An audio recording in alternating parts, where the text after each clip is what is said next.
dit, je te donnerai, je te bénirai. Alléluia. Maintenant, regardez ce qui se passe. Dieu dit, ceux qui veulent prier Dieu pour qu'il t'exauce, dépose tes demandes, tes intentions de prière, et va d'abord faire la paix avec celui qui t'a fait du tort. Amen. Regardez cette condition. Donc maintenant, si moi, quelqu'un m'a fait du mal, que mon cœur est triste, que j'ai la rancune, que je suis fâché, aucune de mes prières ne monte au ciel. Ça veut dire que depuis toutes ces années où tu es fâché, tout ce que tu demandes à Dieu est bloqué. Mais tu es étonné que quand tu pleures des choses là, sois pas étonné aujourd'hui. Aucune de tes prières ne monte au ciel. Dieu n'a rien reçu. S'il ne reçoit pas, il va t'exaucer comment? Il dit de laisser ça, d'aller faire la paix avant que ça vienne. Donc ce n'est jamais parti au ciel. Dieu n'a jamais entendu les prières. Regardez le danger des cœurs brisés. Il pleure la main de Dieu dans ta vie. Il a dit à Esaïe, la main de Dieu n'est pas si longue. Dit ses oreilles sont éloignées, sa main n'est pas courte, elle peut vous toucher. Mais ce sont vos péchés, vos transgressions qui mettent une séparation entre Dieu et vous. Et l'un de ces péchés les plus graves, qu'on ne soupçonne pas, c'est un cœur brisé, un cœur vécu. Il est facile de se faire offenser. Et le diable le sait. Pour certains, c'est la perte d'un homme cher. La plupart des personnes qui vivent avec moi ont constaté. Pour ceux qui ne savent pas, j'ai perdu mon fils il y a de cela une dizaine de jours. Mais ceux qui vivent avec moi ont constaté que je suis joyeux depuis. Je n'ai versé aucune larme, je ne me suis pas caché pour aller pleurer. Dieu a mon témoin, je ne peux pas monter à l'hôtel. Je n'ai jamais été triste. Ça ne m'a pas touché mon cœur. C'est comme si je n'ai pas de cœur. Oui, quelqu'un qui a des symptômes, il n'a pas de cœur. Son fils meurt et il n'est pas triste. Il s'est réjoui. Je ne me réjouis pas de sa mort. Mais je suis heureux parce que je sais que la mort ne sert à rien. La mort est quelqu'un. La mort n'est pas une perte. C'est pour les jurer que c'est une perte. La mort, c'est une traversée, c'est un voyage. C'est un déplacement d'un lieu à l'autre. Quelqu'un qui quitte ce monde pour aller chez Dieu, il ne peut pas arriver là-bas sans la mort. Vous connaissez quelqu'un qui va être sauvé sans mourir? Dans notre temps là, c'est pas possible. Tu vas au ciel, tu dois mourir. Amen. Même si tu vas au ciel en enfer, tu dois mourir. C'est juste un déplacement. Et puis pour nous les chrétiens, qui savons que le monde, c'est pas pour nous. La Bible dit, nous sommes des citoyens du ciel.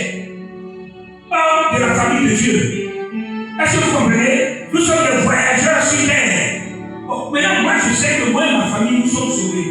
On est des voyageurs sur terre. Et puis l'un de mes parents, disons mon enfant, quitte maintenant le lieu où on est étranger. Et puis il rentre à la maison. Je vais pleurer pour ça. Oh, allô? Mais je connais des gens qui ont perdu un cher, qui ont pleuré jusqu'à là, on a commencé à tomber malade.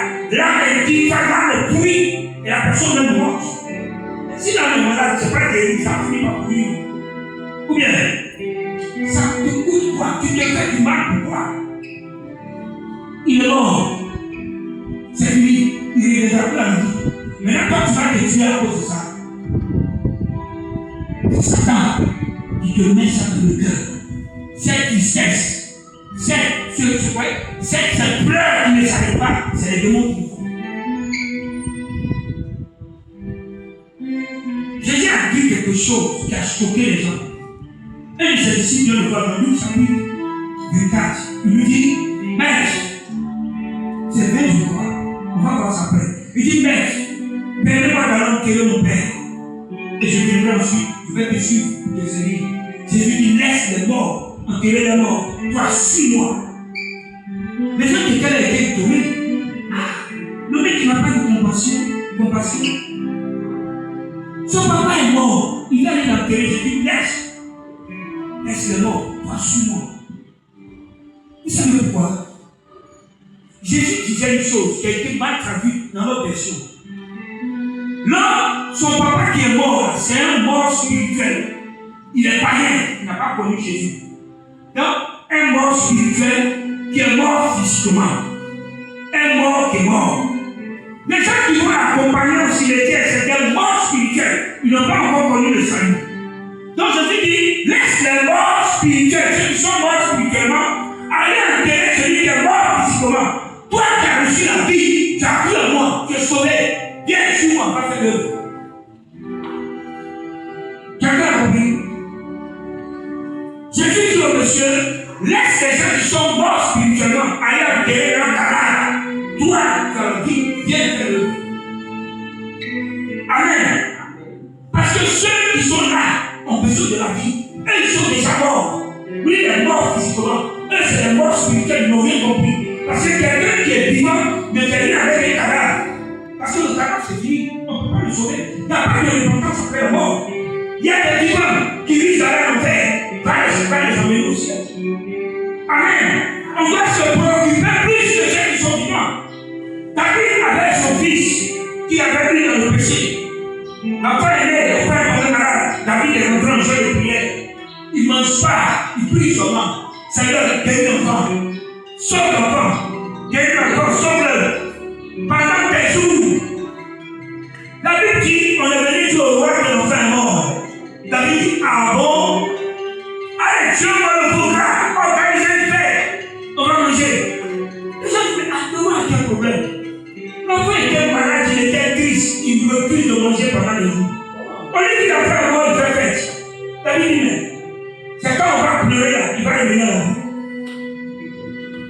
Amen. Dieu l'a soulagé, c'est fini.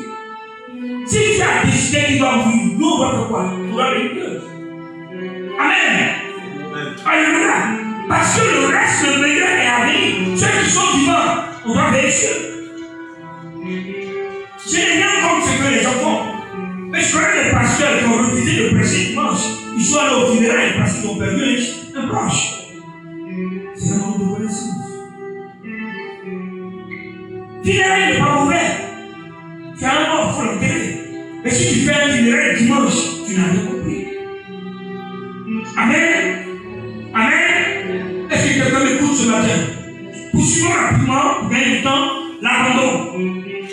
C'est un problème. Beaucoup de gens ont le cœur brisé parce que ces personnes ont été abandonnées par leurs proches. Genèse chapitre 7, verset 28 nous dit quelque chose. Joseph aimait sa famille. Il avait de l'espérance pour sa famille. Et il a été trahi par ses frères. Ils l'ont mis dans un puits dans le but de le tuer. Un de leurs frères a intercédé pour lui. Non, ne tuons pas notre frère. C'est notre sang. C'est l'enfant de notre père. Il dit donc, d'accord, qu'est-ce qu'on fait? Ils l'ont sorti du puits, ils l'ont vendu à des marchands mécaniques et l'ont abandonné dans les mains de ces personnes.